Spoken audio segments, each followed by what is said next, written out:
kasih kami yang telah berdoa. Terima kasih Tuhan Yesus.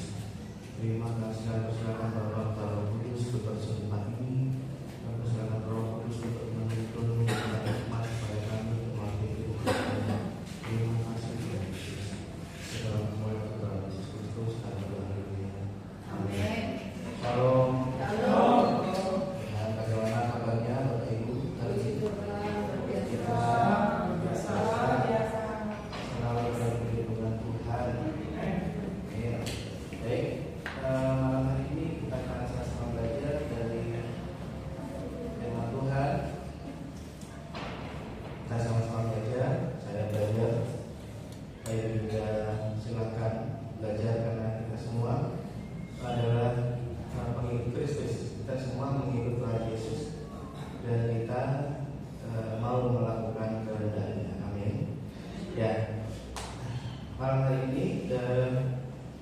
Firman Tuhan judulnya, temanya adalah tetap berada di dalam terang.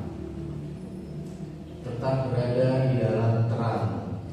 Kita buka di dalam 1 Yohanes pasal 2 ayat 10. 1 Yohanes pasal 2 ayat 10. Kita baca bersama-sama. Sudah ketemu? Kita baca 1, 2, 3. Barang siapa mengasihi saudaranya, ia tetap berada di dalam terang, dan di dalam dia tidak ada penyesatan. Amin. Barang siapa mengasihi saudaranya, ia tetap berada di dalam terang, dan di dalam dia tidak ada penyesatan. Tuhan, kita percaya bahwa umat Tuhan jemaat ingin semuanya ingin tinggal di dalam terang. Amin. Semuanya ingin tinggal di dalam terang. Ya, siapa ya yang mau tinggal di dalam gelap ya? Kadang ada yang takut ya. Takut gelap. Ke belakang takut karena gelap. Lampu mati, listrik mati, takut juga gelap. Pergi lewat kuburan gelap ya takut juga gitu ya. Rata-rata kita semua nggak suka kegelapan. Begitu juga dengan kehidupan kita, terutama anak Tuhan. Kita semua ingin berada di dalam terang. Artinya apa? Kita berada di dalam terang, baik kita hidup sekarang ini, baik nanti waktu kita kembali kepada Tuhan. Kita mau berada di tempat yang terang, bukan di tempat kegelapan yang banyak petak gigi, banyak api, banyak ular. Kita mau hidup di tempat yang terang. Kita mau menjadi orang-orang yang diselamatkan. Meskipun kita ini sekarang sudah pegang tiket semua, karena kita sudah menerima Tuhan Yesus sebagai Tuhan dan Juru Selamat kita. Kita semua sudah pegang tiket keselamatan. Ya, makanya kita pertahankan, kita jaga tiket itu supaya apa? Tiketnya tidak hilang, tiketnya tidak terbang. Kalau tiketnya hilang, tiketnya terbang, itu sudah tidak tercatat di dalam buku kehidupan. Tidak ada namanya dicari di situ. Namanya si A. Tidak ada. Mana ya tiketnya sudah terbang, sudah hilang. Nah, kita tidak mau itu semua terjadi pada setiap kita, pada semua jemaat gereja ini. Amin. Kita semua ingin berada di tempat yang terang, tempat yang indah bersama dengan Tuhan. Nah, cuman kadang tanpa disadari ada orang-orang yang memilih secara tidak sadar, memilih untuk berada di dalam kegelapan. Kita tidak ingin memilih hal itu. Makanya kita malam hari ini akan belajar dari firman Tuhan supaya kita tidak memilih berada di dalam kegelapan. Nah, kenapa? Kok ada orang yang nggak sadar memilih kegelapan? Kita buka di dalam 1 Yohanes pasal 2 ayat 9. Di atasnya itu yang barusan kita baca kan ayat 10. Kita baca ayat 9. 1 Yohanes pasal 2 ayat 9. Saya bacakan 1 Yohanes pasal 2 ayat 9. Jadi kita semua akan belajar. Saya belajar, Bapak Ibu juga belajar, supaya kita sama-sama kita pergi ke tempat terang semuanya.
kita sedang berada di dalam kegelapan sampai sekarang.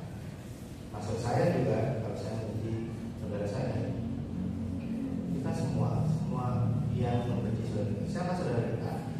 Kalau di dalam kita tuh adalah orang-orang satu gereja, orang-orang satu keluarga dalam daging, atau saudara seiman. Kita belum perluasnya menjadi sesama manusia gitu. Kita masih memulainya di dalam satu keluarga, satu gereja, atau satu iman dimanapun mereka berada. Jadi saudara di sini artinya waktu kita membenci saudara kita, orang-orang ini, maka kita tidak sadar kita sedang berada di dalam kegelapan sampai sekarang. Sampai malam hari ini, kalau kita mungkin masih ada membenci saudara kita, sampai hari ini atau sampai detik ini kita masih belum mengampuninya, maka firman Tuhan katakan kita sedang berada dalam kegelapan. Kalau itu terus kita bawa sampai waktu kita habis, nah itu nanti kita akan tetap berada di dalam kegelapan. Makanya itu saya firman Tuhan memberikan teguran kepada saya dan ke Bapak Ibu supaya kita segera keluar daripada kegelapan itu. Bagaimana caranya? Nah, kita sama-sama belajar malam hari ini. 1 Yohanes pasal 2:11. 1 Yohanes pasal 2:11. Tetapi barang siapa membenci saudara dia berada di dalam kegelapan dan hidup di dalam kegelapan, ia tidak tahu kemana ia pergi, karena kegelapan itu telah membutakan matanya. Orang-orang yang menyimpan kebencian, menyimpan bahkan kemarahan dendam kepada saudaranya, dikatakan itu sedang berada dan hidup dalam kegelapan. Meskipun kita mungkin rajin berdoa, rajin baca kitab, kalau kita, makanya firman Tuhan ini sudah tidak ada duanya. Sebagai tuntunan hidup manusia ini tidak ada duanya. Bahwa orang ateis katakan orang yang tidak beragama lebih baik daripada orang yang beragama. Kenapa orang kadang ada orang-orang yang mengaku Kristen KTP-nya dia kelakuannya tidak baik? Ya karena sebenarnya belum mengerjakan firman Tuhan. Sebenarnya firman Tuhan itu kalau dibacakan sangat indah. Katakan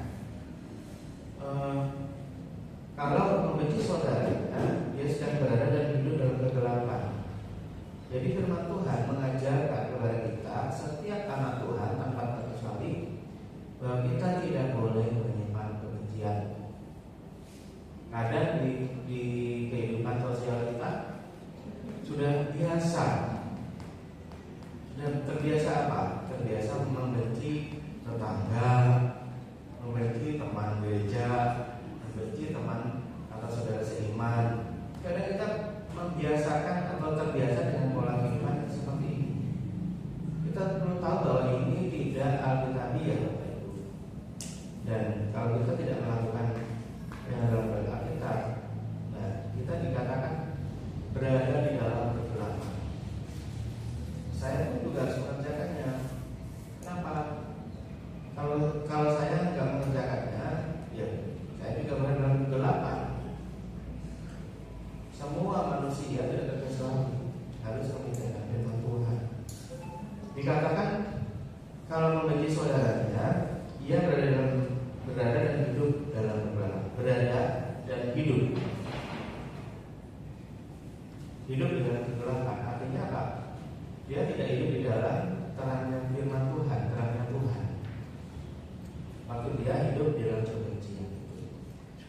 Lalu berikutnya dikatakan masih di 1 Yohanes 11, ia tidak tahu kemana ia pergi. Tidak tahu kemana ia pergi. Artinya tidak dituntun oleh Roh Tuhan, kebenaran firman Tuhan.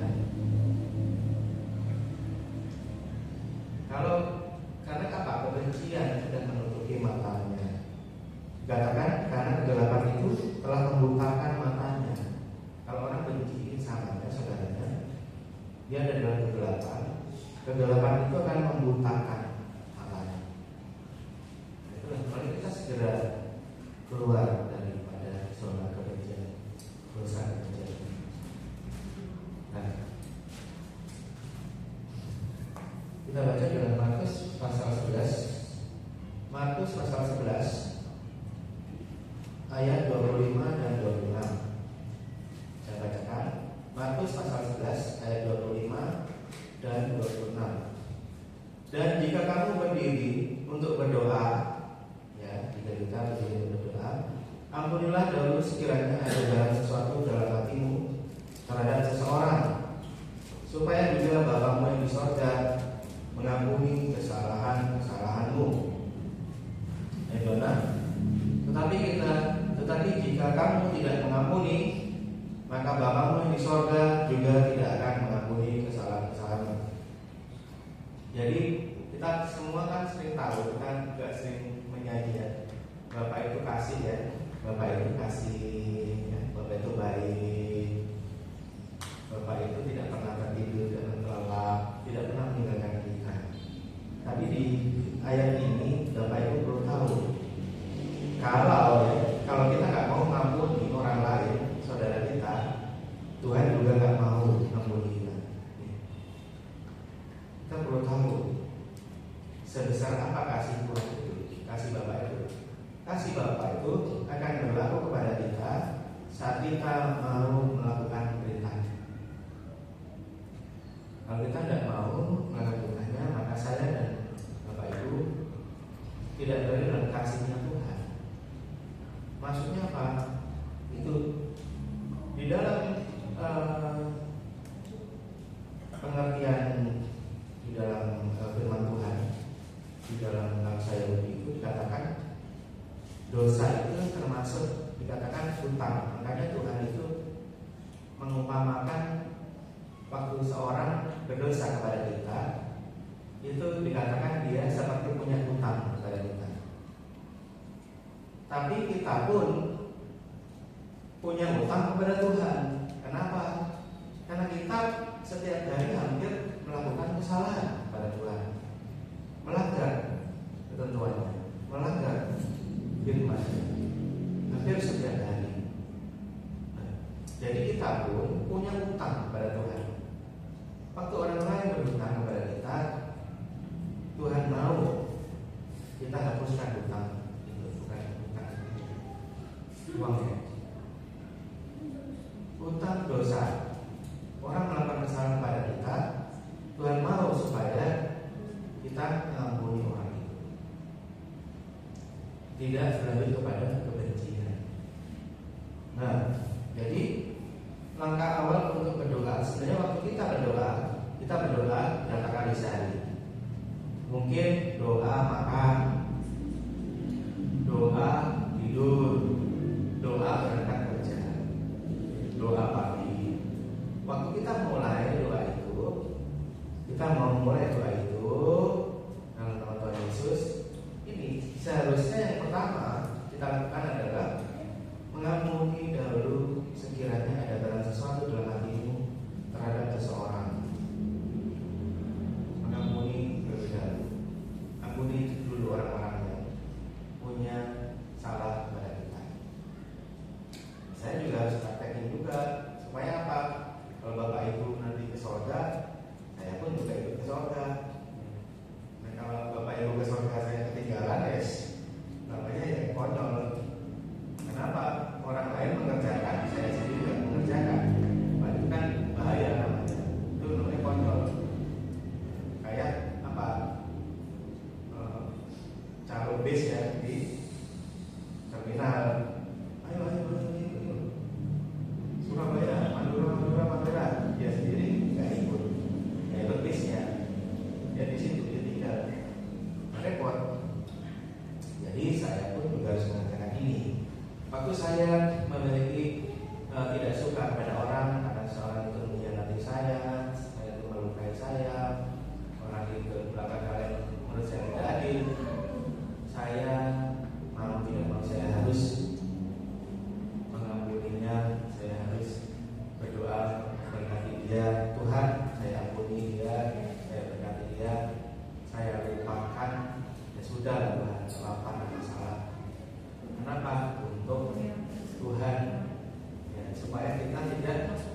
dikatakan tinggal di dalam kegelapan, hidup dalam kegelapan. Nah, jadi waktu kita mulai berdoa untuk berdoa kepada Tuhan, hal yang pertama yang seharusnya kita lakukan adalah mengampuni dulu orang-orang yang pernah bersalah kepada kita.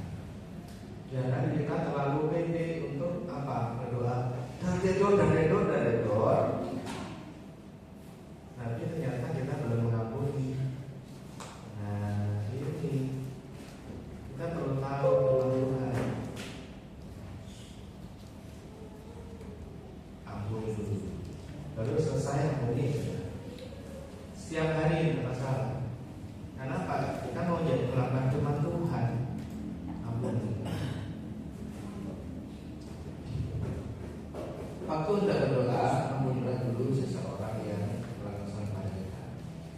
Yesaya pasal 59. Yesaya pasal 59 ayat 1 dan 2. Yesaya pasal 59 ayat 1 dan 2. Dosa adalah penghambat keselamatan. Sesungguhnya tangan Tuhan tidak kurang panjang untuk menyelamatkan, dan pendengarannya tidak kurang tajam untuk mendengar. Tetapi yang merupakan pemisah antara kamu dan Allahmu ialah segala kejahatanmu, kejahatan saya dan kita semua.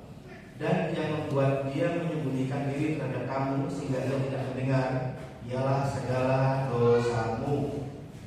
Jadi kebencian ini termasuk dosa kebencian.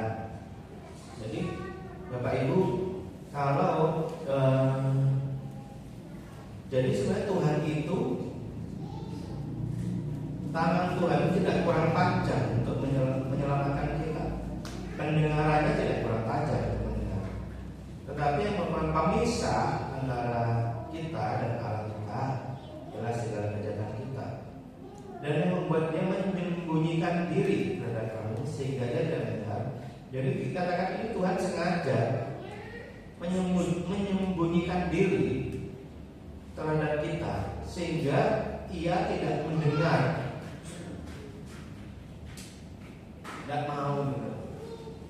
Adalah segala dosa kita, dosa saya, dosa kita semua,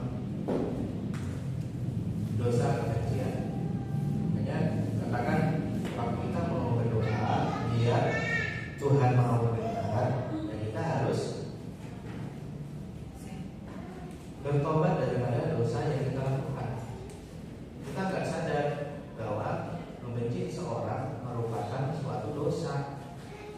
Itulah supaya kita doa kita didengar oleh Tuhan, supaya Tuhan tidak mau menyembunyikan dirinya terhadap kita, maka kita harus bertobat mengambil kesalahan. Kita ampuni orang-orang yang bersalah. Mau mengerjakan Bapak Ibu? Amin. Siap. Saya juga mau. Saya juga harus. Ya. 1 Yohanes pasal 3 ayat 15. Banyak ayat. 1 Yohanes pasal 3 ayat 15. Setiap orang yang membenci saudaranya, katakan, adalah seorang pembunuh manusia. Dan kamu tahu bahwa tidak ada seorang pembunuh yang tetap memiliki hidup yang kekal dalam dirinya. Jadi menurut firman Tuhan, orang yang membenci saudaranya disebut adalah seorang pembunuh manusia. Seorang membenci saudaranya sama dengan seorang pembunuh manusia. Jadi membenci adalah dosa serius. Kita perlu tahu semua bahwa membenci sesama adalah dosa serius. Itu sama dengan seorang membunuh manusia. Firman Tuhan. Ini bukan dosa yang ecek-ecek, bukan dosa kecil.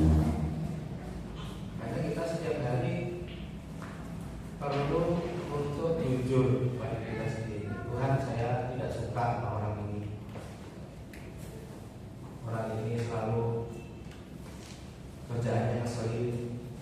Saya pernah ada seorang bapak-bapak itu yang memang kelakuannya ngeselin. Kalau makan apa-apa, habis makan plastiknya ditaruh di meja saya dan dia pergi. Padahal kita yang kasih dia makanan sama minuman. Habis dia makan, minum, sampahnya itu ditinggal di meja saya, itu dia pergi. Jengkel sekali orang-orang seperti itu. Dan suatu hari ada seorang hamba Tuhan yang di sini juga mendoakan saya, katakan, kalau kamu punya seorang yang kamu benci, tidak kamu sukai, Tuhan berkata, pandanglah dia sebagai seorang yang paling kamu kasihi. Pandanglah dia sebagai seorang yang paling kamu cintai. Aduh, ini berat sekali. Orang tidak disukai, tapi kok disuruh pandang sebagai seorang yang paling kamu cintai. Sudah, gimana maksudnya Tuhan? Sangat bertentangan, sangat bertolak belakang. Tapi ya, karena kita mau melakukan firman Tuhan, melakukan firman Tuhan itu butuh kerendahan hati, Bapak Ibu. Tidak boleh mempertahankan apapun, keegoisan. Harus dikatakan jangan keraskan hati. Terus kalau bukan hati, ya, supaya apa? Supaya firman Tuhan itu bisa tumbuh di tanah hati kita. Kayak dulu sama hamba Tuhan yang dulu itu mengatakan, Tuhan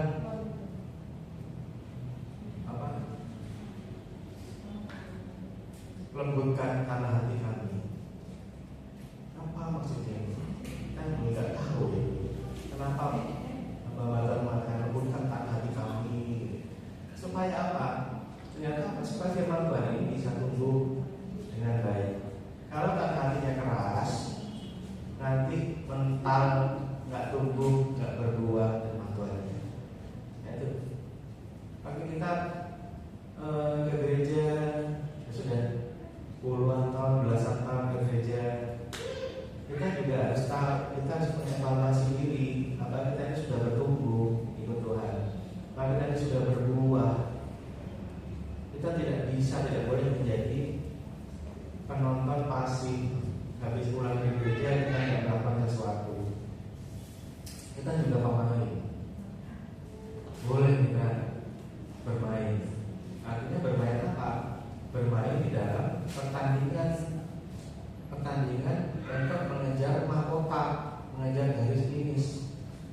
Kita ini semua ada di dalam medan peperangan. Karena anak-anak Tuhan itu tidak disukai oleh iblis. Karena kita adalah anak-anaknya Tuhan yang akan selamat. Makanya iblis tidak suka. Gitu. Nah, kita tidak bisa menjadi pasif, jemaat pasif, tidak bisa. Tapi kita harus aktif melakukan firman Tuhan. Kita tidak, jumlah kita mungkin tidak ratusan, tidak ribuan, tapi kita adalah orang-orang yang puji Tuhan dipilih untuk menjadi jemaat di tempat ini. Seperti itu. Tidak ada yang kebetulan, Bapak Ibu. Nah,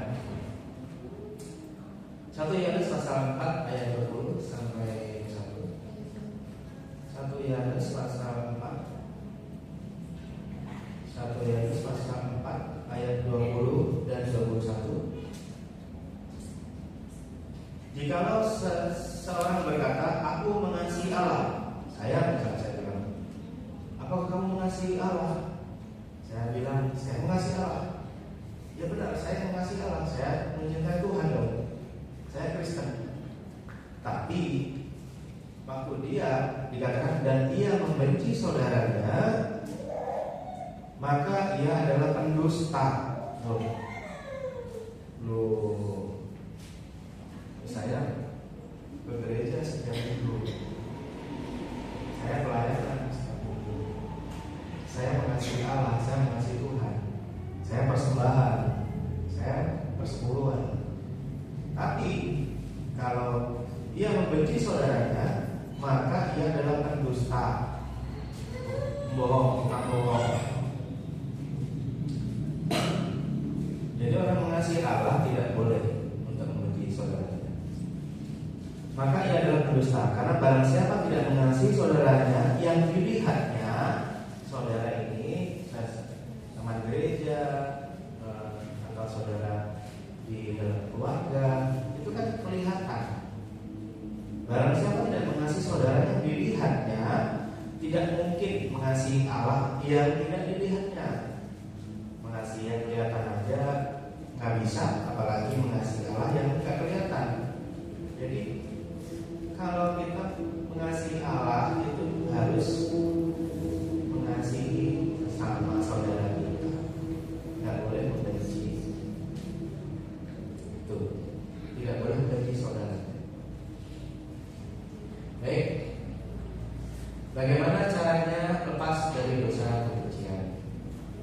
Jadi kita mau sama-sama, kita mau lepas, kita mau meninggalkan, kita mau menjauhkan dosa kebencian. Bagaimana caranya? Kita sama-sama belajar dalam Markus pasal 11. Tadi sudah kita baca Markus pasal 11 ayat 25 dan 26. Dan jika kamu begitu berdoa, ampunilah Daud sekiranya ada dalam sesuatu dalam hatimu seorang, supaya juga Bapamu yang di surga mengampuni kesalahan-kesalahanmu. Tetapi jika kamu tidak mengampuni, maka Bapamu di surga juga tidak akan mengampuni kesalahan-kesalahanmu. Kita perlu tanamkan di pikiran kita apa? Mengampuni itu supaya diampuni. Ada aksi dan reaksi. Tuhan mau itu. Dan Tuhan tidak mau ditolak lagi. Aku tahu bahwa ini masih engkau, tapi Tuhan katakan, kalau kamu mengampuni, maka aku akan ampuni. Dan bisa ditawar itu. Tuhan, aku mau benci satu orang bro, satu orang aja, tidak bisa, tidak ada di sini. Jadi, yang pertama, mengampuni supaya diampuni. Bapa akan mengampuni kesalahan kita saat kita mengampuni kesalahan saudara kita.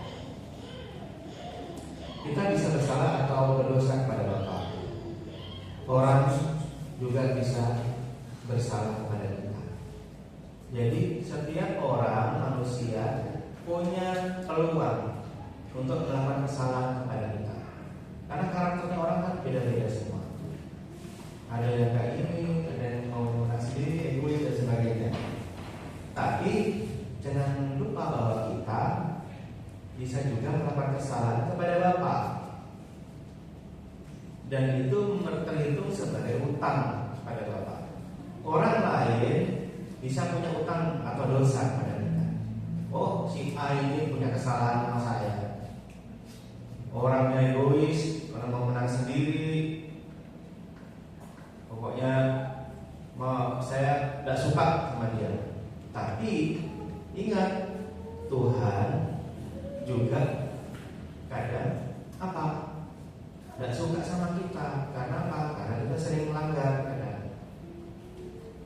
Ngomongnya bohong, tidak sabar. Itu sudah menyakiti Tuhan. Kita udah punya utang kepada Tuhan. Utang-utang itu, kalau kita mengampuni utang saudara kita atau dosa, salah dosa kita, maka Tuhan akan mengampuni kita. Jadi waktu kita nggak mau mengampuni, dan kita punya utang sama Tuhan, gimana nanti? Kalau dosanya kita nggak diampuni sama Tuhan. Makanya ini adalah rumus yang pertama. Kalau mau diampuni sama Tuhan, kita harus mengampuni dosa atau kesalahan sesama kita. Yang pertama. Yang kedua, Matius pasal 5 ayat 43 sampai 45. Matius pasal 5 ayat 43 sampai 45. Kamu telah mendengar firman, kasihilah sesamamu manusia dan bencilah musuhmu. Tetapi aku berkata kepadamu, siapa orang yang bisa menggenapi firman Tuhan sendiri? Tuhan Yesus berkata, aku berkata kepadamu, kasihilah musuhmu dan berdoalah bagi mereka yang menganiaya kamu. Itulah. Nggak ada diajaran yang lain nih Bapak Ibu.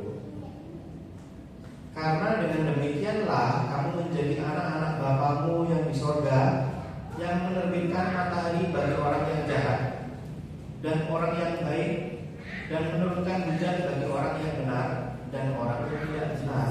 Kita dipakai Tuhan untuk menerbitkan matahari bagi orang yang jahat dan orang baik, juga menurunkan hujan bagi orang yang benar dan orang yang tidak benar. Jadi yang kedua, kebencian atau membenci saudara itu tidak diajarkan dalam Alkitab. Justru Tuhan Yesus berkata, ayat 44, kasihilah musuhmu dan berdoalah bagi mereka yang menganiaya kamu. Tuh. Jadi kalau kita mau membenci seorang, kita perlu ingat, kita tahu bahwa dalam Alkitab tidak pernah diajarkan membenci orang lain. Tidak ada. Mungkin kita palsu yang ada. Tapi kalau Alkitab, firman Tuhan ini tidak pernah mengajarkan bencilah saudaramu yang berbuat jahat kepadamu. Malah diajar apa? Kasihilah musuhmu dan berdoalah bagi mereka yang menganiaya kamu. Coba kita ubah gaya doa kita. Doakan orang-orang yang menganiaya kita, orang-orang yang melakukan hal yang tidak adil kepada kita, orang-orang yang menjengkelkan kita, doain sudah diberkati Tuhan, diberkati Tuhan. Saya juga harus praktek. Ini bukan hal yang mudah, karena apa? Secara daging kita mungkin sudah dari kecil kita tidak suka sama orang, disimpan kesalahannya, habis itu diceritakan ke orang-orang. Itu kita dari kecil kita belajar seperti itu. Tapi firman Tuhan malam hari ini mengajar kepada kita bahwa kebencian atau membenci saudara kita tidak diajarkan dalam Alkitab. Justru apa? Tuhan Yesus mengajarkan kasih. Ini karena Allah itu adalah kasih, bersyukur diajarkan sama Tuhan tentang mengasihi. Kasihilah musuhmu dan berdoalah bagi mereka yang menganiaya kamu. Ini sebuah ajaran yang sangat amat bagus kita kerjakan. Perkara pembalasan kita sudah baca sendiri Alkitabnya. Pembalasan itu hak Tuhan. Kita tidak berhak membalas. Semua Tuhan yang membalas. Yang ketiga, yang terakhir, membenci saudara membuat dia berada dalam kegelapan. 1 Yohanes pasal 2 ayat 9. Bapak Ibu, kita semua ingin tinggal dalam terang. Kita juga ingin waktu kita kembali kepada Tuhan, kita berada dalam terang bersama dengan Tuhan. Kita perlu ingat ini. 1 Yohanes 9, barang siapa berkata bahwa ia berada dalam terang, tetapi yang membenci saudaranya, ia berada dalam kegelapan sampai sekarang. Tetapi mengasihi saudaranya membuat dia tetap berada di dalam terang. 1 Yohanes pasal 10, barang siapa mengasihi saudaranya, ia tetap berada di dalam terang, dan di dalam dia tidak ada kegelapan. Jadi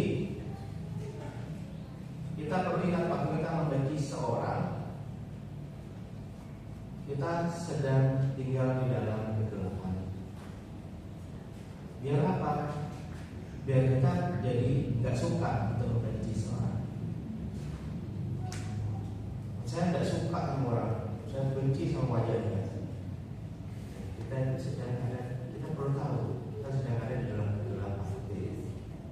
Kalau kita nggak merubahnya, kita nggak merubah cara mengisi itu, kita nggak merubah kebencian menjadi kasih, kita tetap di dalam kegelapan itu sampai kita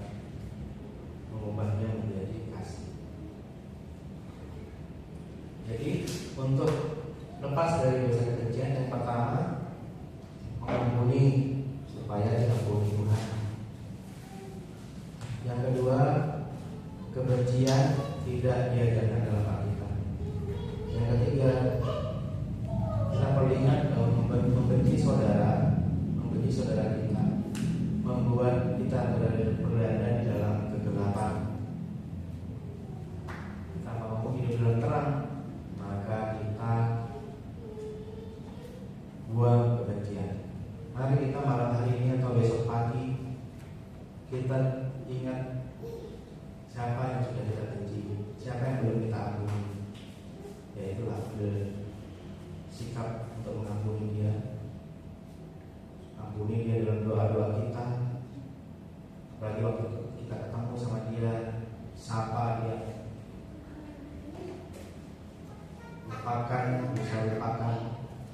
Minta kepada Tuhan untuk memenuhi kita dengan kasih Tuhan, supaya kita mampu mengasihi dia, supaya kita mampu untuk tidak membenci lagi, dan kita harus membiasakan diri untuk tidak mudah untuk membenci orang. Harus biasa. Kita demikian firman Tuhan malam hari ini.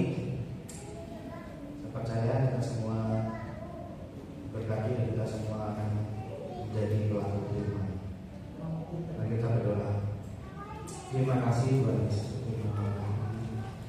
Mampukan kami untuk mengerjakan firman-Mu, mampukan kami untuk lepas daripada dosa kebencian, membenci saudara kami. Mampukan kami untuk lebih banyak mengasihi daripada membenci. Terima kasih Tuhan Yesus. Kami mau tunduk kepada firman-Mu dan mau mengerjakan firman-Mu. Mampukan kami untuk terus. Terima kasih. Dalam nama Tuhan Yesus. Amin.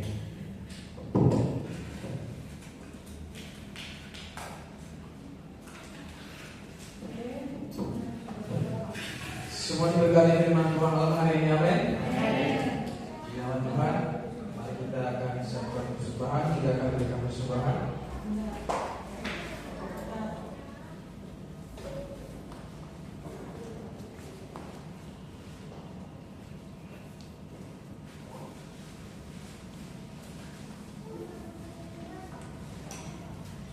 Kita akan berdoa terlebih dahulu.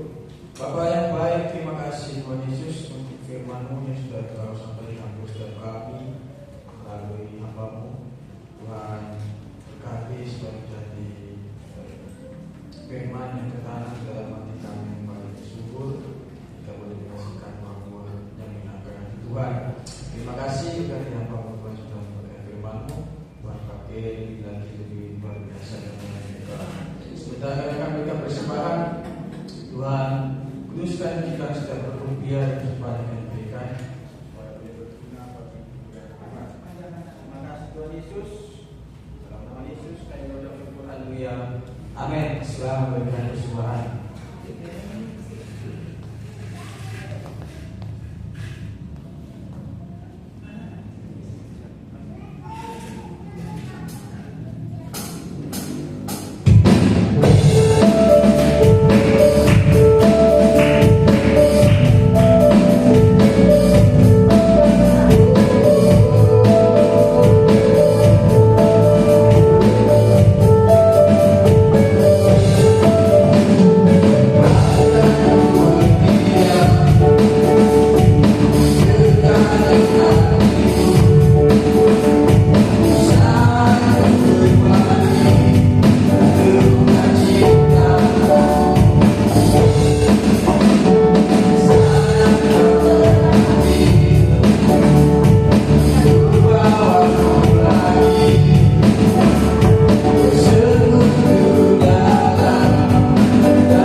kembali dalam tempat ini untuk ibadah raya. Kami mengundang semuanya untuk boleh nanti ikut mengambil bagian dalam setiap jam-jam ibadah yang tersedia di gereja kita tempat ini. Demikian pengumuman yang boleh kami sampaikan. Doa penutup dan perbolehkan kami kembalikan kepada Ibu Gembala.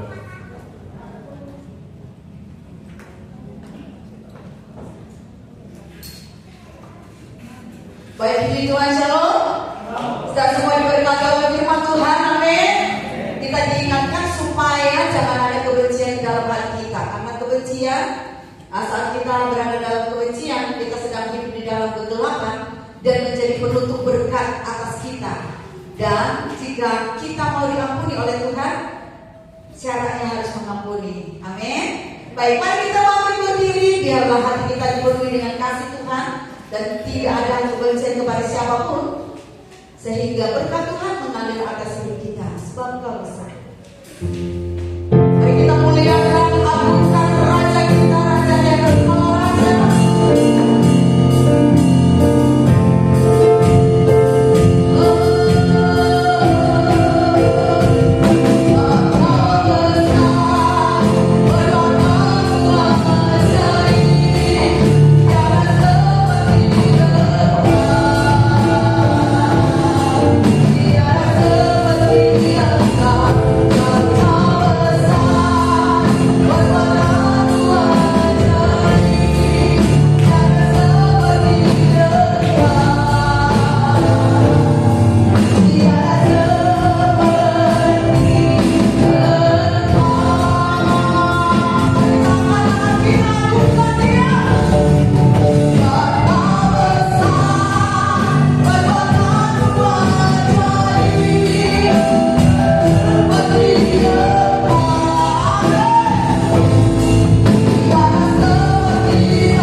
Menikmati segala kebaikan Tuhan dan membawa kami di hadapan-Mu untuk kami boleh menyenangkan hati-Mu dan menerima segala berkat yang terbaik daripada Tuhan.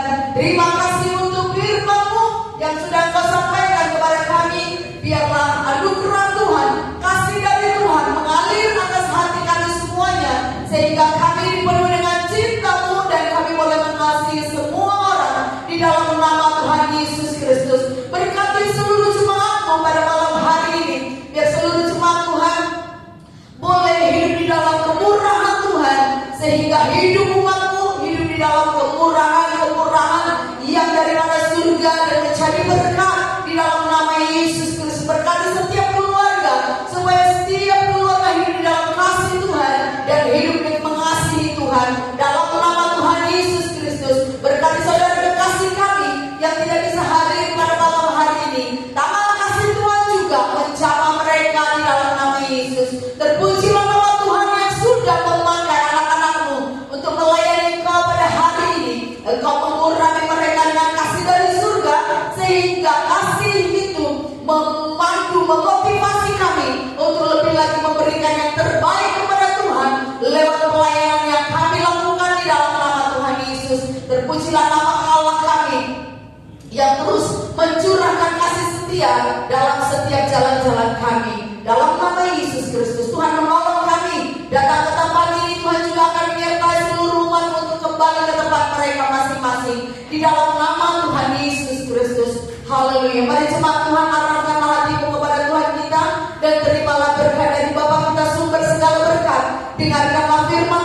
Tuhan untuk kita semuanya. Bersorak-soraklah bagi Tuhan, hai seluruh bumi. Beribadahlah kepada Tuhan dengan sukacita. Datanglah ke hadapannya dengan sorak-sorai. Ketahuilah bahwa Tuhanlah Allah. Dialah yang menjadikan kita dan punya dialah kita, umatnya dan kawanan domba gembalaannya. Masuklah melalui pintu gerbangnya dengan nyanyian syukur, ke dalam pelatarannya dengan puji-pujian. Bersyukurlah kepadanya dan pujilah namanya. Sebab Tuhan itu baik, kasih setianya untuk selama-lamanya, dan kesetiaannya tetap turun-temurun. Di dalam nama Tuhan Yesus, Tuhan mencurahkan berkat yang baru atas hidupmu dan menuntun engkau kepada jalan-jalannya yang mulia, dan memakai hidupnya untuk kasihnya dan untuk kebesaran namanya. Di dalam nama Tuhan Yesus diberkatinya apa yang engkau kerjakan, dibuatnya engkau menjadi berkat. Di dalam nama Tuhan Yesus ditolongnya engkau dalam kesusahanmu.